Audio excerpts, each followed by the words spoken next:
How do you avoid the on long runs? I'm so happy someone asked this.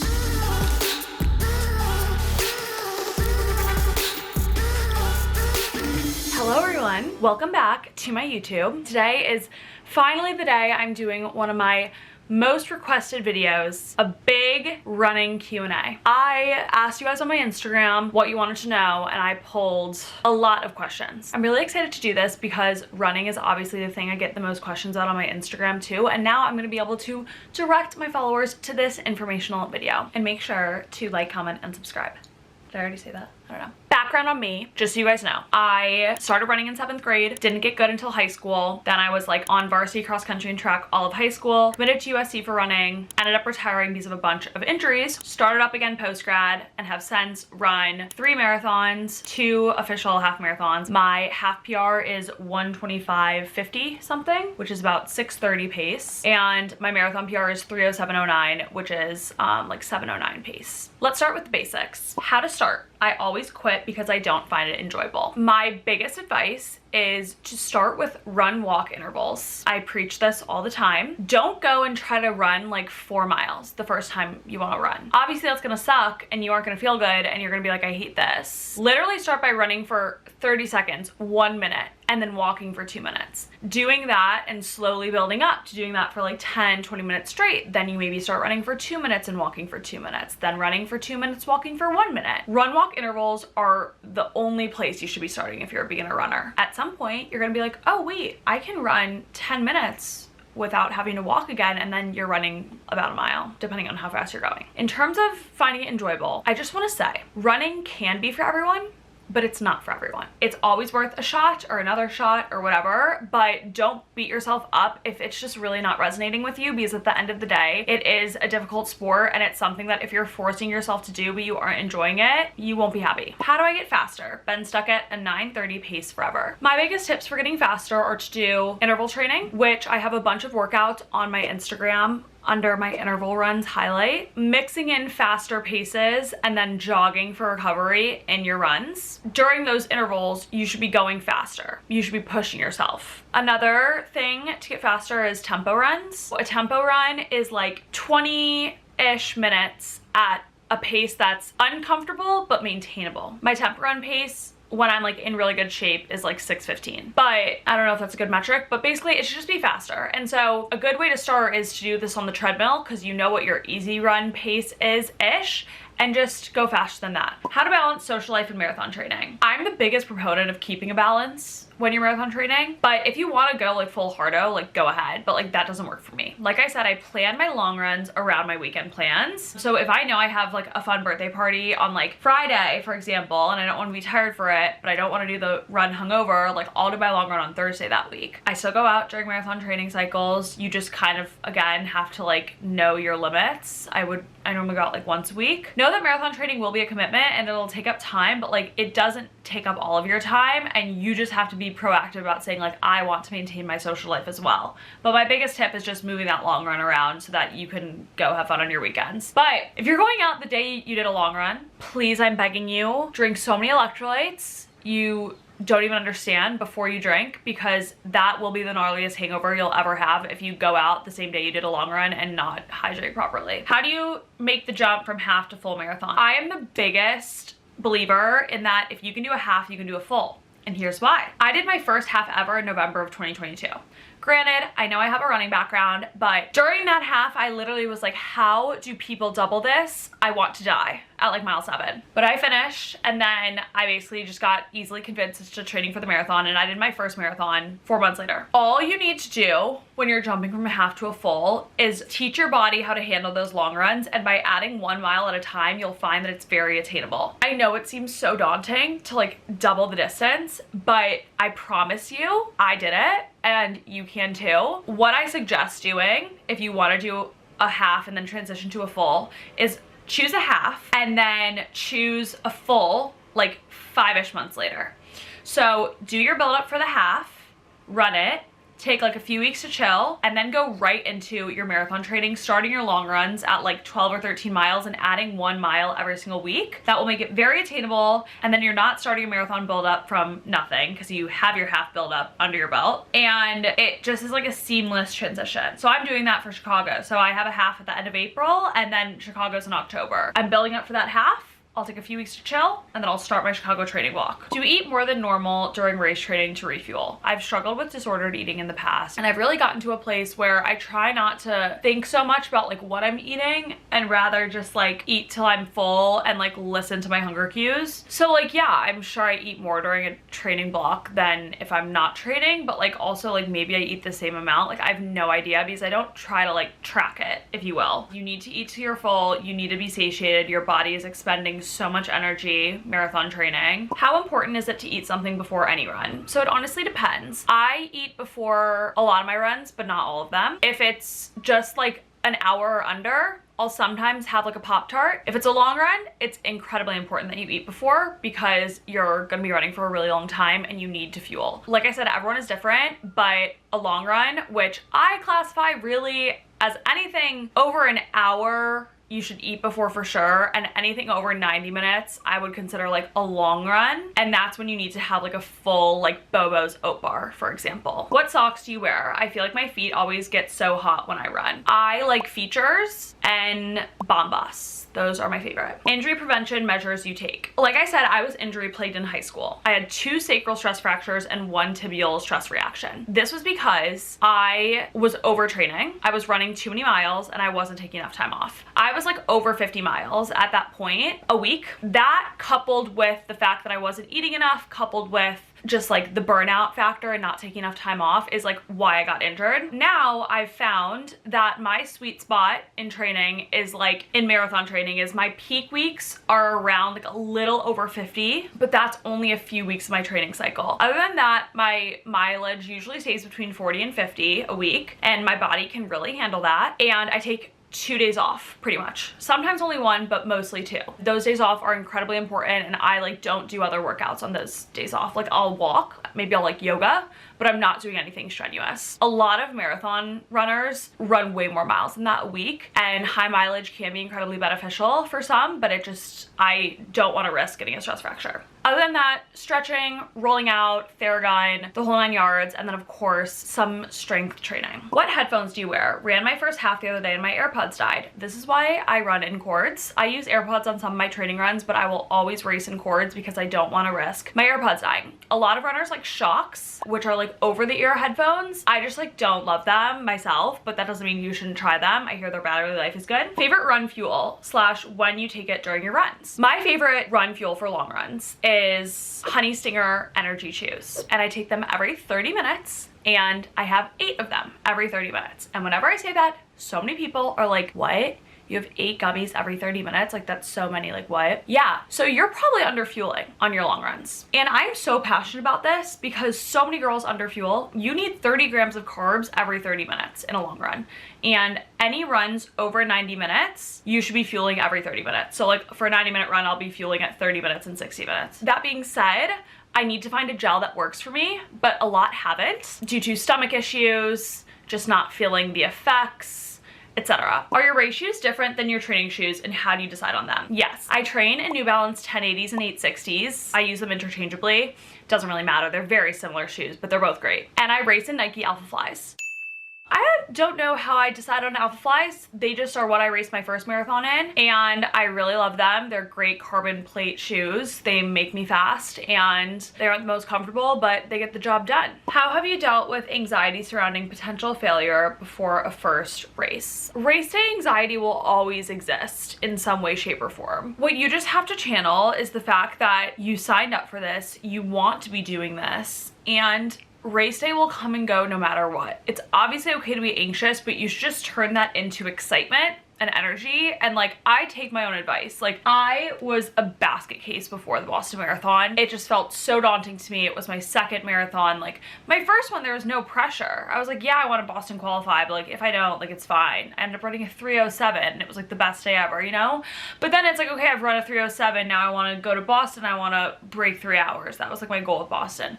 But then it was a 75-degree day, which is obviously very unseasonably warm, and it didn't go my way. And then, you know, then I'm anxious for like other races, and I was anxious leading up to Boston. You really have to just channel it into excitement. The race is the fun part. Like, yeah, it's obviously scary and nerve-wracking, but it's also the fun part. You just have to trust your training and know like, okay, I've spent weeks or months leading up to this, like let's just have fun with it. I do think when you remove those pressures, you're gonna have a better time anyway. Favorite pre-run and post-run fuel. Pre-run, I'll do a Pop-Tart if I'm running like around an hour or like up to like 10 miles, I would say. And then before any long run, it's an entire Bobo's oat bar. I love Bobo's because it has 60-ish, 62, I think, grams of carbs for the entire bar, and your body needs those carbs to be able to sustain a long run. Oh, and post-run fuel, I will always have electrolytes. I've been really on an Ultima electrolyte thing recently. It depends. Like after a long run, I'll have a big meal, like sausage, toast with butter and jam, eggs. I'm in an egg mood. Sometimes I'll get like a smoothie from Erewhon with protein powder. Like I don't really have a favorite post-run fuel. What do you take with you on long runs and how do you hold it all? Water, gels, etc. I do all my long runs in the On Cloud Sprinter shorts. It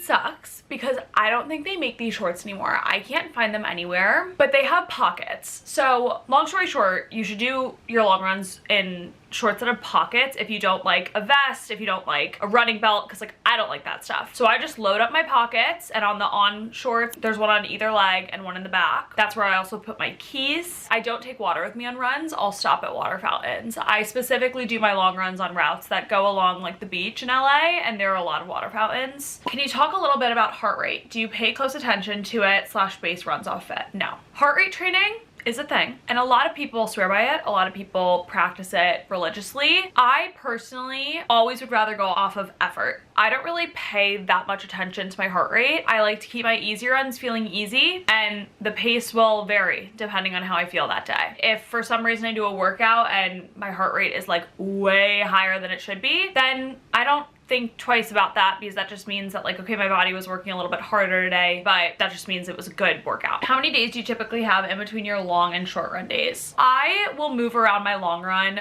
based on what I have going on like that weekend, but a typical week would look like easier on Monday, whatever workout I'm doing Tuesday, whether it be intervals, a tempo run, a hill workout, etc. Easy run Wednesday, easy run Thursday, long run Friday. Maybe a 2-mile Saturday or Sunday if I feel like it, if not off Saturday and Sunday. How do you not get bored during long runs? This is so hard to answer because it's like, I don't know. I'm good at entertaining myself and I have really good playlists. Running alone or with run clubs? I love run clubs. I literally got back into running thanks to Venice Run Club here in LA. I met a lot of dear friends through Venice Run Club. That being said, I am a solo long run girl. I like to just zone in and go my pace and not have to worry about anyone else's pace, etc. For like the run throughout the week, an easy run, share with people, love. Advice for getting through the mental battles of running. When it gets hard, that's when the change happens. So if you're doing a workout and it's really hard, like just know like this is what is actively making me better. In a race, literally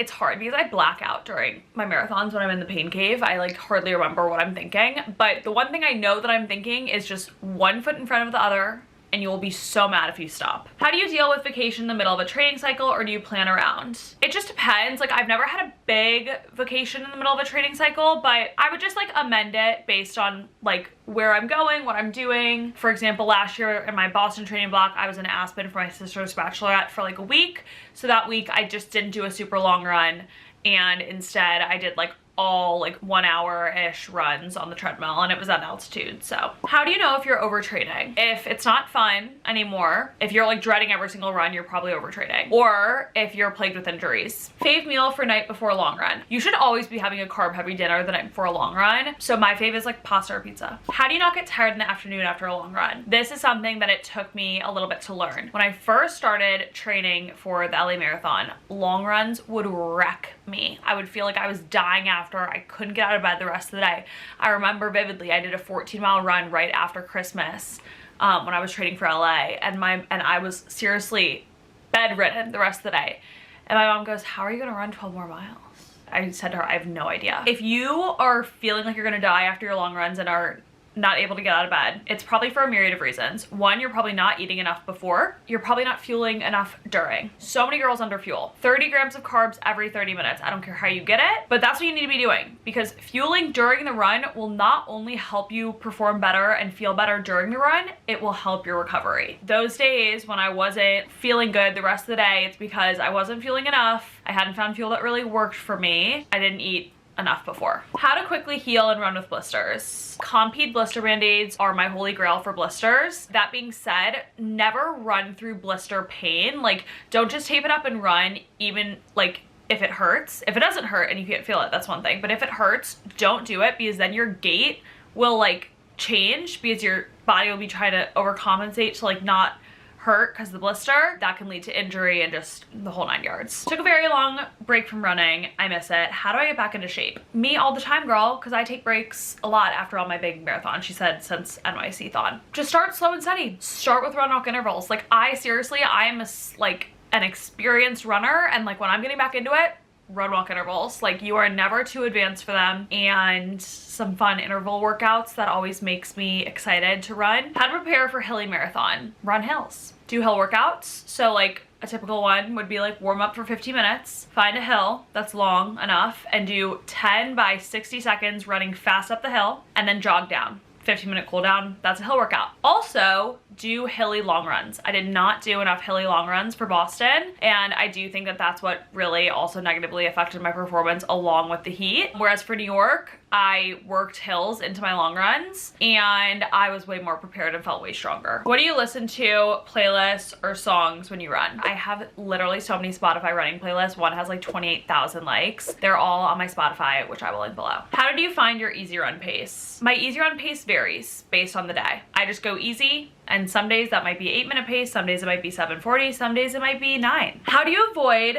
the on long runs? I'm so happy someone asked this. I hope that someone would. GI issues from long runs are very common. I have been there many a times. Here is what I personally do to prevent it. First of all, you need to find a good pre-long run breakfast. Once again, back to Bobo's. I wish this was sponsored, like seriously, but it's not. For me, when I was having like toast with almond butter before my long runs, pre-finding Bobo's, no, like that was a no. Another thing, gels. Gels can induce this, and so that's why it's really important to try different ones and figure that out way ahead of time, because you don't want that to happen in the middle of your first race. Not only that, but there are some gels that have caffeine in them. Those are dangerous if you really struggle with GI issues on long runs, because caffeine obviously causes stuff to move. So I would just honestly steer clear of those. I steer clear of them myself. Don't have like a veggie or like spicy meal, heavy meal the night before. And for a marathon, I don't eat vegetables for like basically like 5 days before, because I don't want fiber in my system. Should long runs be much slower than shorter runs? No. Long runs should actually be faster than your shorter easy runs, that is, ideally. I consider a long run like a workout, so I always like to push the pace a little bit, but it should obviously be sustainable. And I always start slower and ease into my long run pace rather than like going really fast out the gates, because then you feel shitty later on. Mantras or techniques for getting through the pain cave. One foot in front of the other. You'll be pissed if you stopped. How to not feel bad about yourself when you've gotten slower. Everyone gets slower after taking a break. Even professional runners. It's just part of life. So don't feel bad about yourself. Just start training again. After like 2-3 weeks of consistency, you're gonna realize that your fitness is coming back. Marathon race day essentials, what to bring. To the starting line, you should always bring all your fuel, and maybe even extra fuel just in case. Extra carbs, so like graham crackers, Pop-Tarts, whatever. I always bring toilet paper just in case the porta potties are out. Chapstick, whatever anti-chafe you're using to reapply. Some deodorant. Fave affordable, good quality running brands. Dick's Sporting Goods. In-house brands. I have so many pairs of their shorts, they're literally $9. How do you get past boredom on longer runs, especially on a treadmill? Let your imagination run wild on these runs and listen to good playlists. On the treadmill, I like to do intervals to keep myself entertained or put on a show. What watch should I buy? I use a Garmin Forerunner 245. I don't believe they make that exact one anymore. Any Garmin Forerunner around that works. I recommend Garmin's over any other trackers. They're more accurate, and I only wear mine when I run. I don't wear mine in the middle of the day. Do you wear makeup on race day? I see some girls full glam and I fear I would sweat it all off. Kind of. I do like sunscreen with sometimes tinted, but I always get a spray tan before, and then mascara. And then I did the little sparkles for New York. Yeah, obviously you sweat some of it off, but anything to look cute on race day, right? Tips for not cramping / getting a side stitch. I've tried all remedies and nothing helps. If you tried all remedies, I don't know if I'm gonna have anything different to say, but you're probably dehydrated, so hydrate before and after runs. You're probably going too fast, so slow down. When you get a cramp, whatever, just walk it out, but just keep moving. What you wish you knew before training and running your first marathon. I wish I knew everything I'm telling you guys about fueling. I had no idea any of that, so I wish I knew that. It would have made my long runs a lot easier, a lot faster. I wish I knew the thing about the GI issues. I wish I knew about the fact that people change to different racing shoes. I had no idea that until like 3 weeks before my first marathon, and then I ordered Alpha Fly. So if you want to do that, order them earlier on. What do you eat the week leading up to a marathon? A lot of carbs. Basically it. Where do you get your training workouts from? So I have a coach. I've been working with her for a while. She's fantastic. My coach writes my weekly workouts. She writes my plans, everything. So I'm very lucky to have her. She rocks. So I think that was all of it. I'd love to do a part 2 with different questions and stuff. I hope you guys enjoyed. I love that so many people come to me for running stuff. It makes me so happy. I hope this was helpful. Make sure to like, comment, and subscribe. Follow me on TikTok and Instagram at Bratz Bites, and I'll catch you next week.